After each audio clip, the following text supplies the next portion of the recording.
ay isang magandang hapon po sa ating lahat, mga amigo at mga amiga. Ayan po, habang tayo ay naglalakbay ngayon, pakinggan po natin ang isang mensahe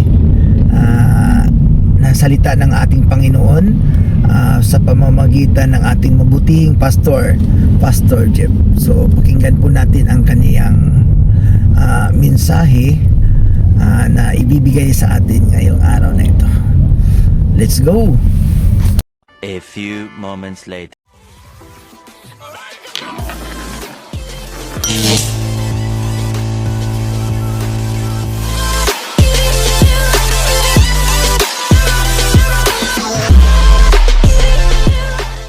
Sa 10,000 to, libo-libong tao ang nandun nung panahon na yon, okay? At ang siste, sumunod lahat kay Jesus. Nasa isa silang burol, malayo sa kapatagan, malayo rin sa mga pwedeng pilan o sa palengke o sa bayan. So kagabi na. At sinabi ng mga disipulo, paalisin na natin sila kasi wala tayong mapapakain sa mga to, right? Sino magpapakain dito? So pagod, gutom, walang pagkain, walang karinderya, walang delivery service ng food, malayo sa bayan. So yun po yung sitwasyon, okay? Kaya yung tanong ng mga disciple niya, si Philip, saan tayo bibili ng tinapay para may makain sila, right? Tinetest lang ni Jesus itong mga tao na to, ano ba yung meron tayo, right? Kasi alam na niyang may gagawin siyang himala. Pero sabi ni Philip, Lord, kahit kalahating taong sweldo kulang pa rin para mapakain mo lahat to ng kurot lang sa isang pandesal. Sabi naman ni Andrew, may batang may 5 tinapay at 2 isda dito, pero saan naman aabot to? Di ba? Alam niyo mga commercial nung araw, di ba? Ano mabibili ng 20 mo? So, nakakagulat kasi sabi ni Jesus, dali niyo sa akin yung tinapay, saka yung isda na yan. So, here's my point, mga kapatid.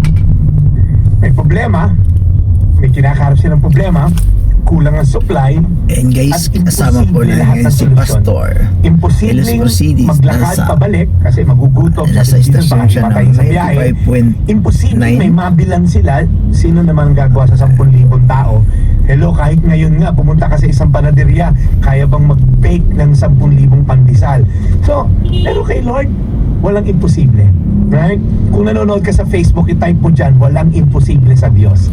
Kung ikaw ay nakikinig sa TV, sa radyo, sabi mo sa sarili mo, walang imposible sa Diyos, right? Kung ikaw ngayon ay kinakaharap mo stage 4 cancer at parang pakiramdam mo, haharapin ko ang 2026 na may mating kidney ng tatay mo, isa na lang nagka-function, at feeling mo, wala na nga kaming makuhang guarantee letter sa mga politiko na kakilala ng lolo ko. At kung ikaw ngayon, hiwalay ang pamilya mo, malabo na magkabalikan ng nanay at tatay ko. Kung ikaw ngayon ay estudyante na parang feeling mo, hindi na ako makakapasa, well, I have good news for you. Walang imposible sa Diyos. Walang imposible. I-type mo dyan sa comment section, walang imposible sa Diyos. Right? So, una kong punto, makinig po kayo. Kung ikaw ay nasa ganyang sitwasyon, tanda mo, Jesus knows what you need. Alam ng Diyos kung ano ang pangangailangan mo. Yes, nakikita ka niya. Right? Yes, Ito mga tao na to, hindi naman sila in-invite ni Jesus. Pumunta kayo rito. Hindi sila cargo ni Jesus. Hindi sila nakaschedule o nagpa-appointment. Right? Bigla na lang sila nagdatingan, nakinig ng salita ng Diyos, nagutom, and then ngayon, walang makain. Right? Pero ganito ni Jesus, hindi sila in-snub. Right? Nakikita ka ni Jesus. Ikaw na OFW ngayon, na nag-iisang kumakain dyan sa boarding house na yan, nakikita ka ng Diyos. Ikaw na namatayan at parang feeling mo hindi na kumpleto ang buhay, wala na tong anak ko, wala tong misis ko, wala tong mister ko, wala yung tatay ko, namatay na.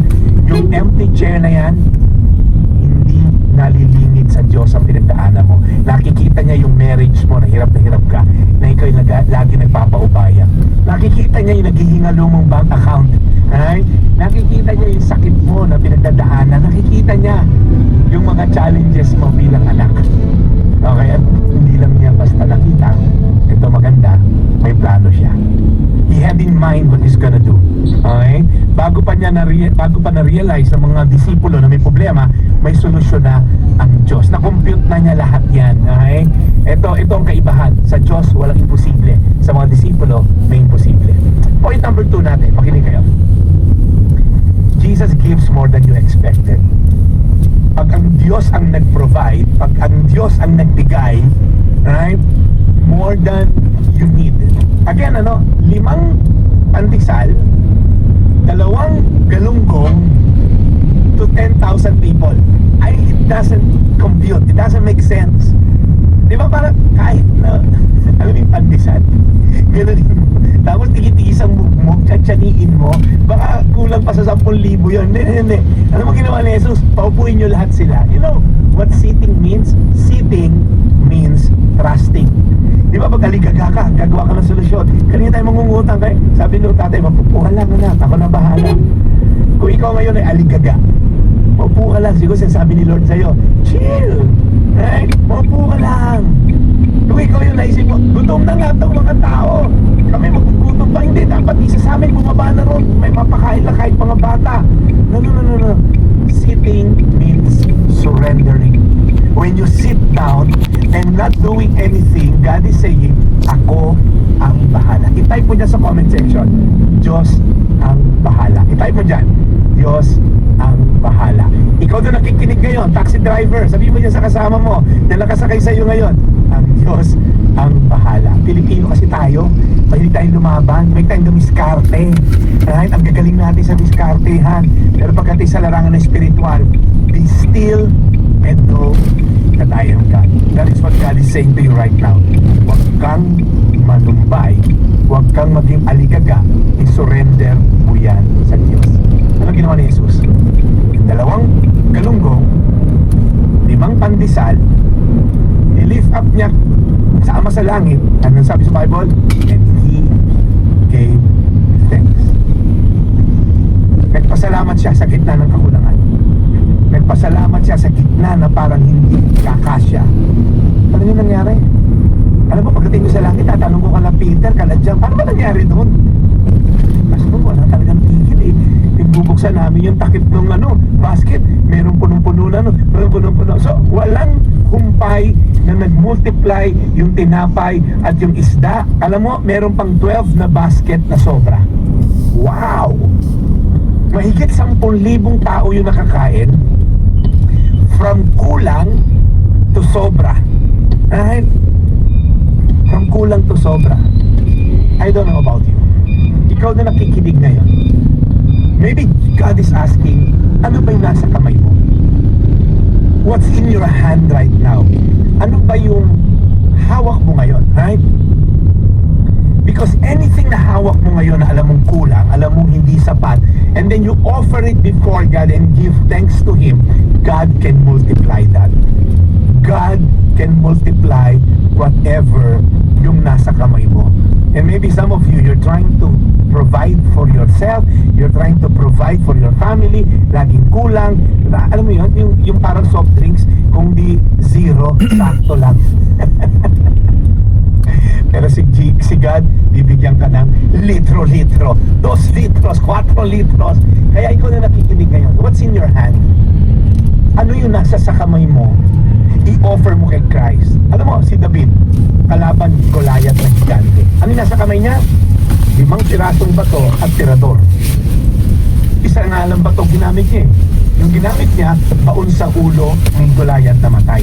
Ano yung nasa sa kamay mo? Right? Si Moses, ano nasa kamay niya? Isang tungkod. At ang kalaban niya, the mighty armies of Egypt. Anong ginawa niya? Yung tungkod na yon, pinalo niya yung dagat sa direksyon ng dagat, nahati po ang dagat. Hindi dahil sa tungkod, kundi sino ang nagputo sa kanya. Saan ang galing yung kumpiyansa ni Moses? Tatawid tayo sa dry land. Matutuyo yung dagat, mahati sa gitna yan. Ang tungkod, tumalo sa buong Egyptian armies. Ano yung nasa kamay mo ngayon? Yun ang tanong ko. Ano yung nasa kamay ba natin? Pastor, maliit na po trabaho ko. Pastor, ang nasa kamay ko po, may maliit akong talento. Pastor, ito po yung nasa kamay ko lang. So, i-offer mo kay Jesus Christ. Magpasalamat ka, and then the rest will follow. Alright? Amen. Kami marami sa aming mga kasalanan. Kaya Lord, sa mga nakikinig ngayon na hindi pa binibigay ang kanilang buhay sa iyo, Lord, ngayon na nagsisisi sila, tinatanggap ka nila bilang iyong tagapagligtas, Lord. Ikaw po, Panginoon, ang pumasok sa puso nila. Tinatanggap ka nila ngayon bilang kanilang tagapagligtas. Kaya, Panginoon, ngayon, salamat sa iyong kapatawaran at kaligtasan